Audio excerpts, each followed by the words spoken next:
Ayan, hello mga guys. Ayan, mga kamami ko dyan. Ayan yung ating mga tanim sa tubig. At nga dahil tayo magigisa ng ating ulam, ang ating ulam ay masarap. Oh, yun naman. Sardinas lang ay masarap na. Diba? Para sa akin, masarap na po yun. Kasi mas gusto ng mga anak ko yun. Kasi hindi naman sila mahilig sa karne. Charot lang. Kasi wala kanyang pambili ng karne. Ayan.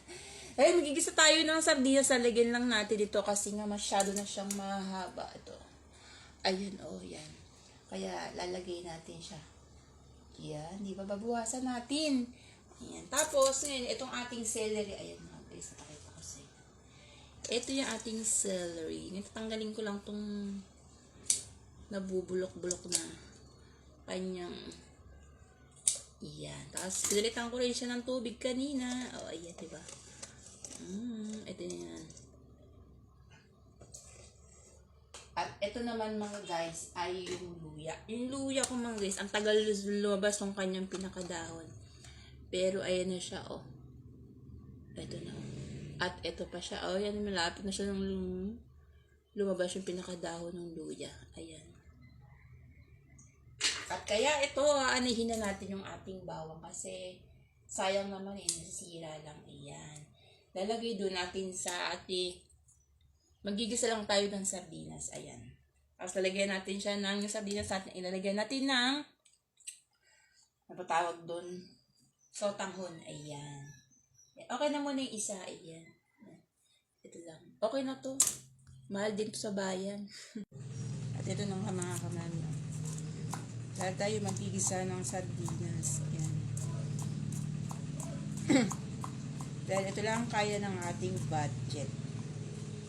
Yung sardinas lang ang ulam natin. Ito, dalawa nga. Talagyan lang natin ito. Ito na tayo mag-isa. Malagay tayo ng mantika sa ating kawali. Ayan. At tayo magigisa na nga ng ating ulam. Ayan. At ating sinain natin. Kumukulo na. Ayan.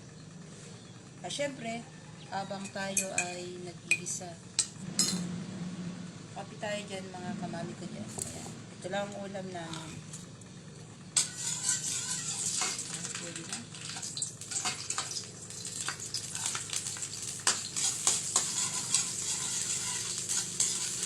Wala tayo kasi ako maisip na content na yun eh.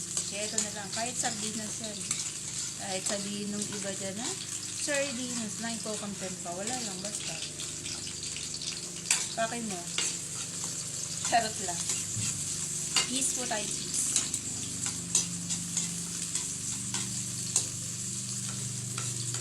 Ayan.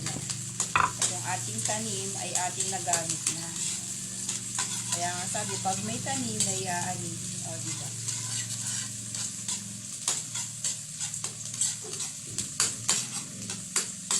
Pero pag bibili tayo ng mga ganun sa bayan, mahal. Yung bibili ako, pag nagluluto ako, bibili ako ng 1/4. Makano ba yun? 35. O, konti lang. Tapos lagyan natin yung ating tanim.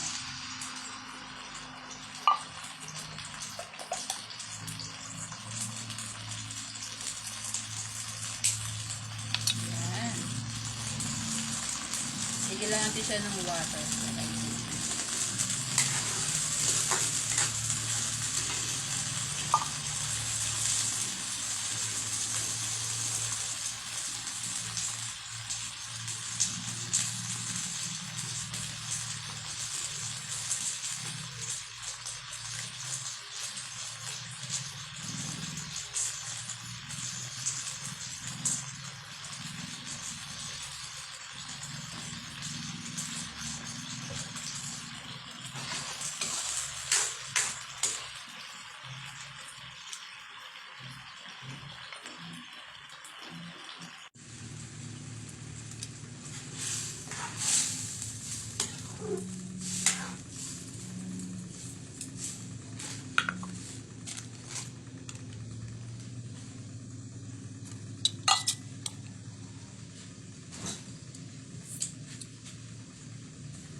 tutulog. Ito si daddy.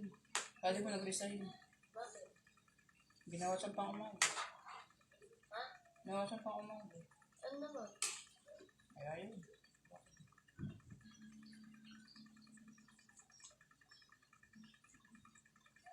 Ano ka naman sabihin, mag-ilang ka bukod sa LKCT eh. Bakit kami naman bilang yun? Kasi kagabi tumingin ako ano yung mami. Nagbibili na ako kagabi. Sabi niya, ako yung bibili na lang. Ano lang mami kilo? 15 lang? Oo. Ano bibilin ko mamaya? 10? Kaya na. Ang kilo lang, pwede na. Ha? Kulay pa yun. Ha? Ang kilo. Ito kasi lang. Hindi ko ito. Ang dati ko yung tatlo. Dahil na Sa bagay, mga ito. ito. Kasi hindi ko sila ano. Hindi sila boss. Sabagay mami ito. Hindi siya ka. Hindi nila yung bata.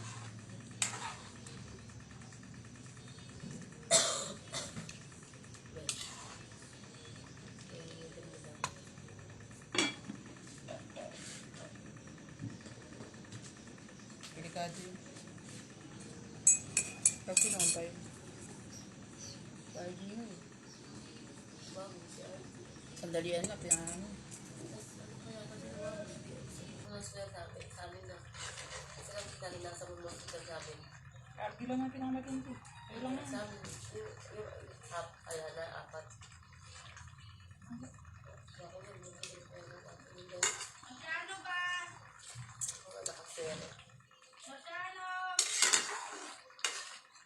Kasi RG pinabayaan talaga yan. Diba ito mo nagkasakit ko nga mo yun? Ito yan ang pawi sa likod.